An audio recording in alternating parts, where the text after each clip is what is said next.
मित्रांनो नमस्कार. मी डॉक्टर शैलेंद्र देवळाणकर. मित्रांनो आज आपण पुन्हा एकदा इराणविषयी बोलणार आहोत. मी पुन्हा एकदा याचा यासाठी उल्लेख केला, की यापूर्वी मी एक अतिशय सविस्तर व्हिडिओ इराणवरती केलेला होता. इराणमध्ये सध्या काय चाललेलं आहे? त्याचा भारतावरती काय परिणाम होऊ शकतो आणि आपण भारतीय म्हणून त्याचा का विचार केला पाहिजेल आहे? शक्यतो मित्रांनो आपल्या ह्या सगळ्या व्हिडिओच्या माध्यमातनं माझा प्रयत्न असा असतो, की जागतिक घडामोडी विशेष करून जिओपॉलिटिक्सच्या संदर्भामध्ये जगभरात काय चाललेलं आहे? याची माहिती तुम्हाला देणं. कारण आता आपण जगभरातल्या ह्या सगळ्या घडामोडींपासून स्वतःला अलिप्त नाही ठेवू शकत. आपलं आयुष्य हे आता इतकं इंटरडिपेंडंट झालंय. जग इतकं ग्लोबलाइज झालेलं आहे. ज्याचा उल्लेख मी यापूर्वी केलेला होता, की साधारणतः आजच्या घडीला 2.5 कोटी भारतीय 123 देशांमध्ये राहतात.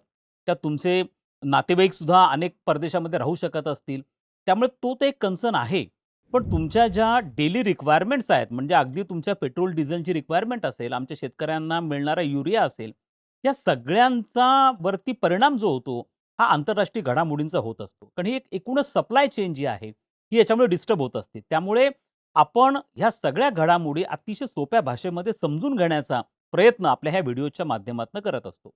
आज पुन्हा एकदा मला गरज पडली ती इराणविषयी बोलण्याची. त्याचं कारण असं आहे, की साधारणतः 15 दिवसांपूर्वी इराणमध्ये त्या ठिकाणचे जे शॉपकीपर्स होते किंवा दुकानदार होते, या दुकानदार आणि तिथला एक ग्रँड बाजार आहे. म्हणजे ज्याला त्याची एक मध्यवर्ती बाजारपेठ तेहरानची आहे. त्या तेहरानमधली बाजारपेठेमध्ये काही दुकानदारांनी दुकानं बंद ठेवली आणि दुकानं बंद ठेवून त्यांनी सांगितलं, की जी प्रचंड तिथं महागाई वाढलेली आहे. साधारणतः इराणमध्ये 40% हा सध्या महागाईचा दर आहे. 40% फार मोठी गोष्ट झाली. त्याचप्रमाणे जे जीवनावश्यक वस्तू आहेत, त्यांच्यामध्ये जी भाववाढ झाली ती 70% to 80% आहे. आणि दुसरं म्हणजे इराणची जी करन्सी आहे आणि ही करन्सीचं जे डिव्हॅल्युएशन झालेलं आहे, ते इतक्या मोठ्या प्रमाणावरती ते डिव्हॅल्युएशन झालं आहे, तर साधारणतः $1 12 लाख त्यांच्या करन्सी अशा स्वरूपाने तो सध्या डिव्हॅल्युएशनचा रेट आहे. आणि याचं कारण काय आहे? याचं पण आपण चर्चा मागच्या व्हिडिओमध्ये केलेली होती. प्रामुख्याने इराणचा जो मुख्य आर्थिक स्रोत आहे, हा आर्थिक स्रोत हा तेलाची निर्यात आहे. इराणकडे तेलाचे मोठ्या प्रमाणात साठे आहेत. इराणकडे गॅसचे पण मोठ्या प्रमाणात साठे आहेत आणि त्यामुळे तेलाच्या निर्यातीतनं इराणला मोठ्या प्रमाणावरती पैसा हा मिळत गेलेला होता. आणि मी मागच्या व्हिडिओमध्ये एक उल्लेख असा केला होता, ज्याला डच डिसीज असं म्हणतात. ही एक एक अर्थशास्त्रामधली संकल्पना आहे, की इराणचं चुकलं काय? तर इराण केवळ तेलाच्या सेक्टरवरती त्यांनी जास्त लक्ष केंद्रित केलं. केवळ त्याचा जास्त मोठ्या प्रमाणावरती त्यांनी विकास केला आणि त्यांनी इतर सेक्टरचा विकास केला नाही. आता मध्यंतरीच्या काळामध्ये जसं रशिया-युक्रेन युद्ध सुरू झालं, त्यावेळेला 3 वर्षांपूर्वी तेलाच्या किमती जागतिक बाजारपेठेमध्ये वाढलेल्या होत्या. कारण रशियन तेलावरती निर्बंध टाकलेले होते. त्यामुळे तेलामधनं इराणला उत्पन्न मोठं मिळत होतं. चीन हा इराणकडनं मोठ्या प्रमाणात तेल घेत होता. सगळ्यात जास्त म्हणजे 90% इराणचं तेल हा एकटा चीन विकत घेत होता. कारण चीनने सांगितलं, की आम्ही अमेरिकेचे निर्बंध यामध्ये ॲक्सेप्ट करणार नाही आणि त्यामुळे इराणकडनं चीनकडनं हे तेल विकत घेतलं जात होतं. दरम्यानच्या काळामध्ये म्हणजे आज जर आपण विचार केला, तर तेलाच्या किमती जागतिक बाजारपेठेमध्ये एकदम कमी झाल्यात. आजची तेलाची किंमत ही $60 प्रति बॅरल एवढी कमी झालेली आहे. दुसरं अनेक देश आता त्याच्यावरती डिस्काउंट ऑफर करायला लागलेत. व्हेनेझुएलन ऑइल जे आहे ते अमेरिका आता मोठ्या प्रमाणावरती मार्केटमध्ये आणण्याची शक्यता नाकारता येत नाहीये. आणि दुसरं म्हणजे ह्याच इराणवरती युनायटेड नेशन्सनी म्हणजे संयुक्त राष्ट्र संघटनेने एक नव्याने आर्थिक निर्बंध टाकलेले आहेत. आणि ह्या आर्थिक निर्बंधामध्ये जो चीन इराणकडनं प्रचंड तेल विकत घेत होता, ते तेल विकत घेणं चीनने आता एकदम कमी करून टाकलंय. आणि म्हणून चीनला रेव्हेन्यू मिळणं बंद झालंय. आणि दरम्यानच्या काळामध्ये ह्याच देशावरती मोठे आर्थिक निर्बंध हे अमेरिकेकडनं लादले गेलेत आणि त्या आर्थिक निर्बंधांमुळे गेल्या 1 दशकापासून इराणची अर्थव्यवस्था पूर्णपणे कोलमडलेली आहे. आणि म्हणून इराणला प्रचंड मोठा आर्थिक त्रास होतोय आणि त्याच्या विरोधामध्ये निदर्शनं इराणमध्ये सुरू झाली. पण सुरुवातीला ती इराणमधल्या राजधानीतनं सुरू झाली, काही पॉकेट्समधनं सुरू झाली आणि आपण असं बघतो की इराणमध्ये 40 राज्य आहेत, 40 रिजन्स आहेत. त्यापैकी आज 23 असे रिजन्स आहेत की ज्यामध्ये प्रचंड मोठा वणवा हा पेटलेला आहे. हजारोनी लोक रस्त्यावरती आलेत. विशेष करून विद्यार्थी त्याच्यामध्ये रस्त्यावर आले. त्यामुळे युनिव्हर्सिटीज बंद आहेत, कॉलेजेस बंद आहेत. आणि विशेष म्हणजे मी मागच्या वेळेला एका शहराचा उल्लेख केला होता, ज्याला कॉम असं म्हणतात, ज्यामध्ये 1979ला इराणमध्ये जी धार्मिक क्रांती झालेली होती, त्याचं सुरुवात त्या शहरापासून झाली होती आणि आता तेच शहर जे धार्मिकदृष्ट्या फार महत्त्वाचं आहे, ते देखील प्रचंड पेटून उठलेलं आहे. आणि सगळ्यात महत्त्वाचं म्हणजे साधारणतः 10,000 लोकांना तुरुंगात डांबण्यात आलंय आणि आत्तापर्यंत साधारणतः 250 लोकांचा मृत्यू झालाय. अर्थात इराण त्याला ऑफिशियली डिक्लेअर करत नाहीये, परंतु एक अंदाज आहे, जो वेस्टर्न मीडियामधनं प्रामुख्याने येतोय, की 250 जणांचा तरी मृत्यू त्याच्यामध्ये झालाय. आणि आता इराणचं जे सरकार आहे, ते याच्या संदर्भामध्ये अतिशय कडक धोरण घेतं आहे. ते म्हणतात हे जे प्रोटेस्टर्स आहेत, त्यांना अतिशय सक्तीने त्यांना निपटण्याचा प्रयत्न हा इराणकडनं होतोय. आणि आता याच्यामध्ये एक चमत्कारिकदृष्ट्या अमेरिकेची एंट्री झाली आहे. अमेरिकेचे राष्ट्राध्यक्ष डोनाल्ड ट्रम्प यांनी हे अनेकदा असं बोलून दाखवत आहेत, की आम्ही लवकरच इराणवरती मिलिटरी ॲक्शन घेणार आहोत. का? कारण इराणचं सरकार जे आहे, इराणची जी धार्मिक राजवट आहे, आयातुल्ला खामेनी यांच्या नेतृत्वाखालची, तर तिथे डॉक्टर मसूद जे आहेत ते अध्यक्ष जरी असले, तरी त्यांना फारसे पॉवर्स नाहीयेत. इराणमधली जी सगळी सत्ता आहे, हे त्यांचे धार्मिक नेते आयातुल्ला खामेनी यांच्या हातामध्ये आहेत. आणि ती राजवट ती आहे 1979 पासून प्रामुख्याने चालत आलेली आहे. आता अमेरिका असं म्हणतोय, डोनाल्ड ट्रम्प असं म्हणतायत, की आम्ही कोणत्याही क्षणी तिथे मिलिटरी इंटरव्हेन्शन करू, जर इराणने या प्रोटेस्टरवरती कोणत्याही प्रकारचा हिंसक मार्गाचा अवलंब केला तर. खरं तर हा इराणचा अंतर्गत प्रश्न आहे. अमेरिका हजारो किलोमीटर दूर आहे. पण अमेरिकेला इंटरव्हेन्शन करण्याची काय गरज आहे? अशा प्रकारचे प्रोटेस्ट अनेक देशांमधनं होत असतात. पण मग त्या ठिकाणी अमेरिका इंटरव्हेन्शन करणार का? पण अमेरिका त्याच्यामध्ये खूप जास्त इंटरेस्ट घ्यायला लागलाय इराणमध्ये. आणि अमेरिकेला इराणमधली जी धार्मिक राजवट आहे ती त्या ठिकाणी अजिबात नकोय. हा जो संघर्ष आहे हा 15 दिवसांपूर्वी आर्थिक कारणांनी सुरू झालेला होता. परंतु त्याचा आता बदल हा राजकीय कारणांकडे गेलेला आहे. आणि तिथं आता सत्तांतराची गोष्टी केल्या जात आहेत. सत्तांतराची मागणी केली जाते. विशेष म्हणजे तिथं आयातुल्ला खामेनींची जी धार्मिक राजवट आहे ती कोलमडून टाकण्यासाठी, ती पाडण्यासाठी, तिथं सत्तांतर करण्यासाठी आता प्रोटेस्टर मोठ्या प्रमाणावरती मागणी करायला लागलेले आहेत. आणि आता त्यामुळे याला एक पद्धतीचा राजकीय रंग आलेला आहे. आणि इराणचे सर्वेसर्वा खामेनी असं म्हणतात, की अमेरिका आणि इस्रायल हे 2 देश याच्या मागे आहेत, कारण त्यांना ही धार्मिक राजवट नको आहे त्या ठिकाणी. अर्थात ही धार्मिक राजवट का नको आहे हे पण लक्षात घ्या. ही धार्मिक राजवट इराणमध्ये सुरू झाली 1979ला.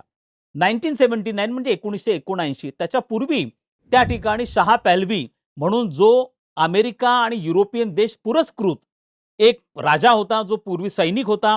आणि त्या साध्या सैनिकांपासून तो तिथला सुलतान बनला, इराणचा किंग बनला. आणि त्याला सपोर्ट जो होता तो प्रामुख्याने अमेरिकेचा होता. त्यामुळे अमेरिकेची संस्कृती इराणमध्ये मोठ्या प्रमाणावरती आली. आणि तिथं मग ते कोक, पेप्सी आणि जीन्सचं कल्चर जे अमेरिकेचं होतं, जे इराणमध्ये यायला लागलं. आणि त्याच्या विरुद्ध प्रामुख्याने इराणमध्ये असंतोष वाढला. आणि 1979ला आयातुल्ला खोमेनी, जे खामेनींचे पूर्वीचे होते खोमेनी, त्यांच्या नेतृत्वाखाली तिथं रिलिजियस रिव्होल्यूशन झालं आणि धार्मिक सत्ता त्या ठिकाणी आली.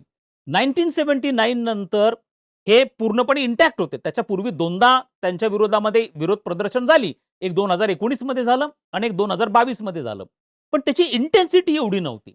आता मात्र असं दिसून येतं आहे, की पहिल्यांदा 1979 नंतर तिथल्या धार्मिक राजवटीला प्रचंड मोठं चॅलेंज हे करण्यात आलेलं आहे.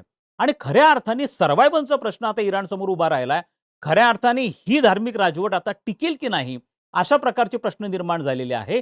आणि या धार्मिक राजवटीला स्वतःचं अस्तित्व टिकवण्यासाठी आज इराणमध्ये प्रचंड संघर्ष करावा लागतोय. कारण इराण पूर्णतः पेटून उठला आहे. हा संघर्ष कंट्रोलमध्ये येण्याची शक्यता अजिबात नाकारता येत नाहीये. आणि कोणत्याही क्षणी अमेरिकेकडनं इराणमध्ये मिलिटरी इंटरव्हेन्शन होऊ शकतं. आता मुद्दा असा येतो, की अमेरिका एवढा त्यांच्या विरोधात का गेला? त्याच्यामागे जसं मी सांगितलं, की अमेरिका पुरस्कृत तिथं जो शहा होता त्याची राजवट बाजूला टाकण्यात आली. आणि मग त्या ठिकाणी आता खामेनी की धार्मिक राजवट ही चालू आहे. दुसरा मुद्दा असा आहे, की जे पश्चिम आशियाचं एकूणच इस्लामिक देशांचं राजकारण आहे, त्या राजकारणामध्ये आता बदल घडून येताना दिसतात. पूर्वी इस्लामिक देशांचं राजकारण हे प्रामुख्याने तेलाच्या भोवती होतं. आणि दुसरं जे होतं ते इस्रायल आणि पॅलेस्टाईन म्हणजे अरब देश विरुद्ध इस्रायल अशा प्रकारचं राजकारण होतं, जे डोनाल्ड ट्रम्पने आपल्या पहिल्या कारकिर्दीमध्ये बदलण्याचा प्रयत्न केला. आणि आता इस्रायल वर्सेस अरब देश असं न करता अरब देश वर्सेस इराण अशा प्रकारचा एक त्याला कलाटणी ही डोनाल्ड ट्रम्पने देण्याचा प्रयत्न हा सुरू केला. आणि त्याच्यामधनं त्यांनी इस्रायलमध्ये आणि अरब देशांमध्ये कुठेतरी पॅचअप करण्याचा प्रयत्न सुरू केला. आणि ते आता होताना दिसून येत आहे. म्हणजे बघा तुम्ही हा हमासमधला आणि इस्रायलमधला संघर्ष वाढलेला असताना सौदी अरेबिया असेल, UAE असेल, कतार असेल, इव्हन इजिप्त, जॉर्डन असतील, हे फारसे बोलताना दिसत नाहीयेत, की इस्रायल पॅलेस्टाईन संघर्षामध्ये फारसा इंटरेस्ट घेताना दिसत नाहीयेत. म्हणजे ते शाब्दिकदृष्ट्या सहानुभूती दाखवतही असतील, पण प्रत्यक्ष इन्व्हॉल्वमेंट करायला ते तयार नाहीयेत.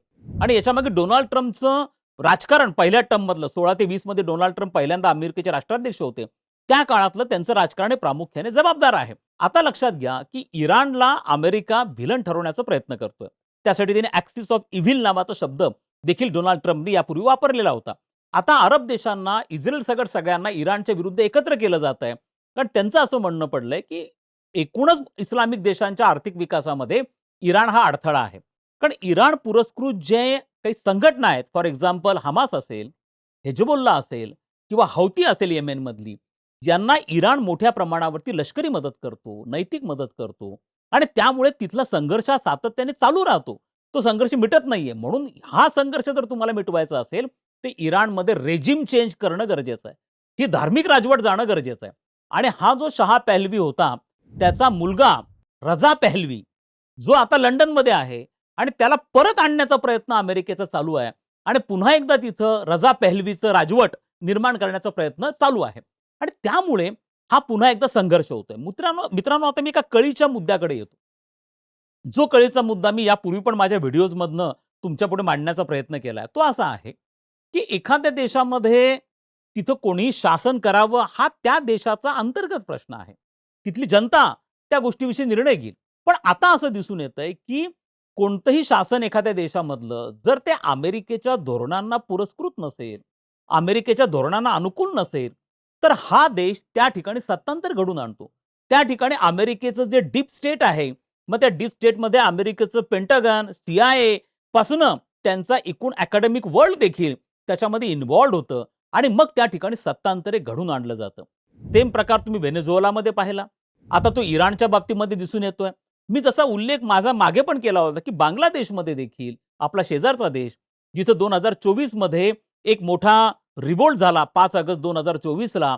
तिथं शेख हसीनांचं जे 15 वर्ष तिथं सरकार होतं, स्टेबल सरकार होतं. त्याच्या विरुद्ध मोठ्या प्रमाणावर जनता रस्त्यावरती आली आणि मग नंतर तिथं सत्तांतर झालं. शेख हसीनांना भारतामध्ये घेऊन राजाश्रय घ्यावा लागला. आता यामागे जरी तिथली जनता आणि त्यांचा असंतोष, हा बांगलादेशचा असंतोष सरकारच्या विरुद्ध वरवर दिसत असलं, तरी देखील त्यामागचं अमेरिकेची भूमिका, ही त्याला आपण टॅसिट म्हणा किंवा जी सुप्त भूमिका होती ती महत्त्वाची होती. डीप स्टेटची भूमिका महत्त्वाची होती. असंही बोललं जातंय, की एक सेंट मार्टिन नावाचं जे आयलंड आहे, जे स्ट्रॅटेजिकली फार महत्त्वाचं आहे आणि जे चायनाच्या एकूण एशिया पॅसिफिकमधल्या हालचालींवरती लक्ष ठेवण्यासाठी फार महत्त्वाचं आहे. त्या ठिकाणी अमेरिकेला आपला मिलिटरी बेस तयार करायचा होता, जे सध्या बांगलादेशच्या ताब्यामध्ये आहे आणि शेख हसीना त्यासाठी तयार नव्हत्या.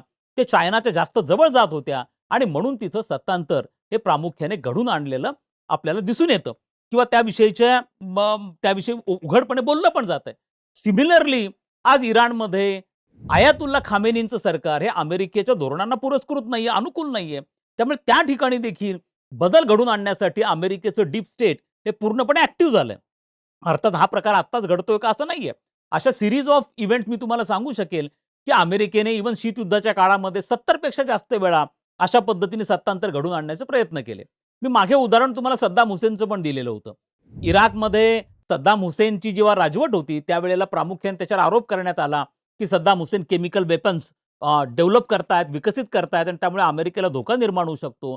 आणि त्यामुळे युनायटेड नेशन्सची परमिशन न घेता अमेरिकेने मिलिटरी इंटरव्हेन्शन केलं. जसं व्हेनेझुएलामध्ये केलं होतं, तसंच मिलिटरी इंटरव्हेन्शन हे त्यांनी इराकमध्ये केलं. सद्दाम हुसेनला पकडण्यात आलं. जसं निकोलस मादुराला पकडलंय, तसं सद्दाम हुसेनला पकडण्यात आलं. त्याच्यावर खटला चालवण्यात आला आणि मग त्या खटल्यानंतर त्याला मृत्यूदंडाची शिक्षा दिली गेली आणि नंतर असं कळालं की असं बातम्याच पुढे आल्या, की कोणत्याही प्रकारचे केमिकल वेपन्स हे सद्दाम हुसेनकडनं त्याचा विकास केलाच जात नव्हता.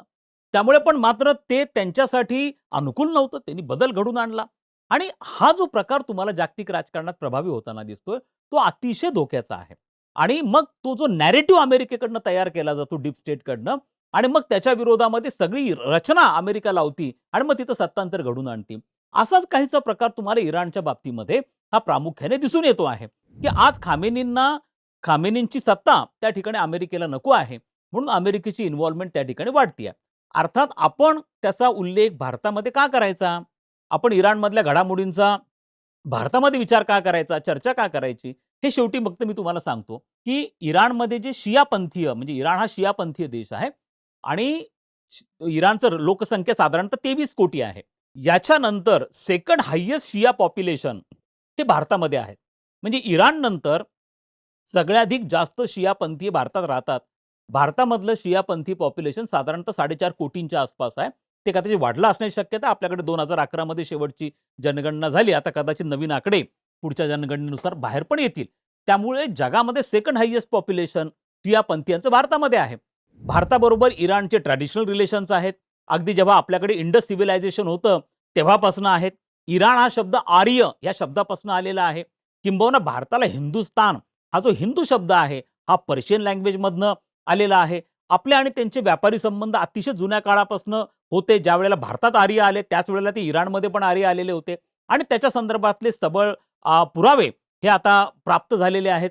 त्याच्याबरोबर आपले संबंध इराणबरोबरचे नेहमीच अतिशय चांगल्या पद्धतीने राहिलेले आहेत. जरी खामेनींनी काही प्रसंगी भारताच्या विरुद्ध स्टेटमेंट केलेले असले, तरी आपल्याला इराण हा महत्त्वपूर्ण देश आहे. कारण इराणच्या माध्यमातून सेंट्रल एशियावरला आपल्याला ॲक्सेस मिळतो. आणि तो सेंट्रल एशियाचा ॲक्सेस कारण तो पाकिस्तानची बरोबर आपले संबंध चांगले नसल्यामुळे आपण आता इराण, अफगाणिस्तानच्या माध्यमातून सेंट्रल एशियाकडे जातोय म्हणून इराणचं चबहार हे बंदराचं विकासाचं कंत्राट भारताने स्वतःकडे घेतलेलं आहे. त्यामुळे इराणमध्ये स्टेबिलिटी असावी, शांतता असावी, स्थैर्य असावं अशी आपली इच्छा आहे आणि त्या दृष्टिकोनातून आपण या संदर्भामध्ये भारतामध्ये याचा विचार करणं हे अत्यंत गरजेचं आहे. त्यामुळे मित्रांनो आता ज्या पद्धतीचं इराणमधलं सध्या वातावरण आहे कदाचित कोणत्याही क्षणी तिथं अमेरिकेचं इंटरव्हेन्शन होऊ शकतं आणि ही शक्यता नाकारता येत नाहीये, की तिथे जी खामेनींची राजवट आहे, धार्मिक राजवट आहे, जी 1979 पासून जी धार्मिक राजवट त्या ठिकाणी चालू आहे, तिथं सत्तांतर होण्याची शक्यता खूप जास्त आहे.